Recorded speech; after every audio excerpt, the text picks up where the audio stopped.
this door, this was the step where someone that's in the song, who I refer to as the Glaswegian Angel, was someone that found me when I was in a very bad place and asked if I was okay, and she knew I wasn't. And so this was a spot really where I first acknowledged to someone that there was something seriously wrong. Well, I'm from Edinburgh, Scotland, and yeah, lovely city in many ways. And I think the thing I always remember when I talk about this kind of stuff was when I was in secondary school. I think there was a lot of fear, really, and particularly there was this lad who wanted to, he said he wanted to knife me, you know. And the thing was that lots of people used to, like spray paint their initials or something on the wall, or like their name and then an initial. And this guy wrote his both names.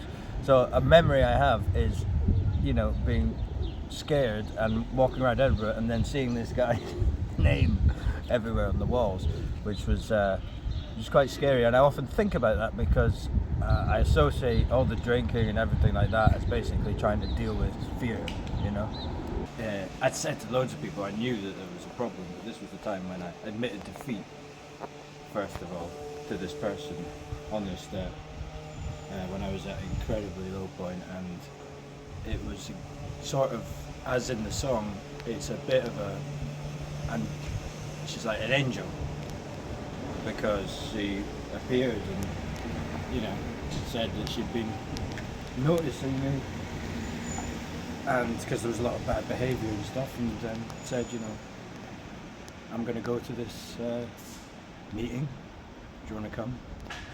So yeah, this step. My earliest memories of music is driving to nursery with my mum and blasting out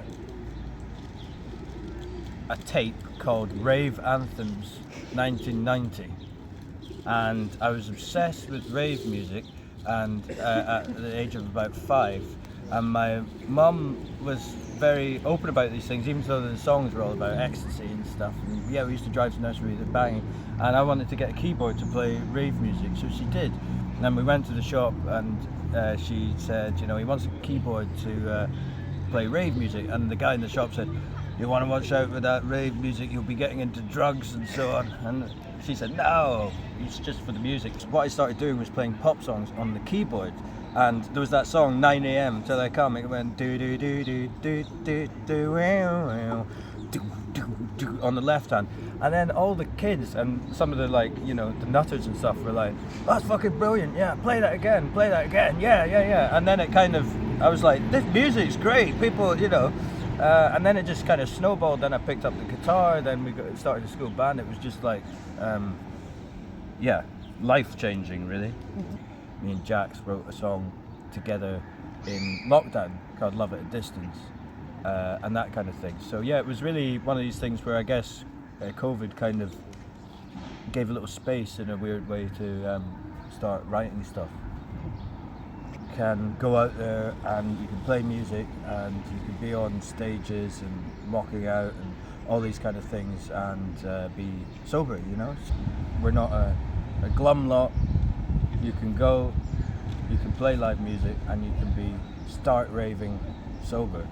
And some people, I think, when they come into recovery, think it's, great, I'm not going to die, but on the other hand, that's it, and the fun stops, and that's not the case.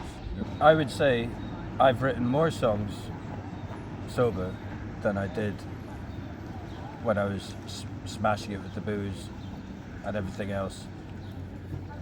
There's a misconception, I think there's a stereotype that there's somehow a connection between creativity and drugs, and that there might be at the very beginning, but that fades.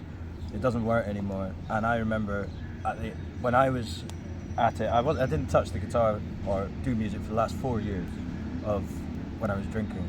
I'd tell everyone that would listen to my incessant boring stories about tomorrow I'm going to wake up and write some fantastic songs and I'm going to do this and I'm going to do that, and it never happened because the alcohol had a grip. And as I say, when I got into sobriety, doors of creativity have opened because you've got time, you've got your health, you've got all these kind of things that means you can actually do these creative pursuits. So actually sobriety in a way has been far more productive and creative for me than drinking days. So that would be it. If there's any hesitance about losing some sort of creative spark, it's the opposite. That's what I've experienced.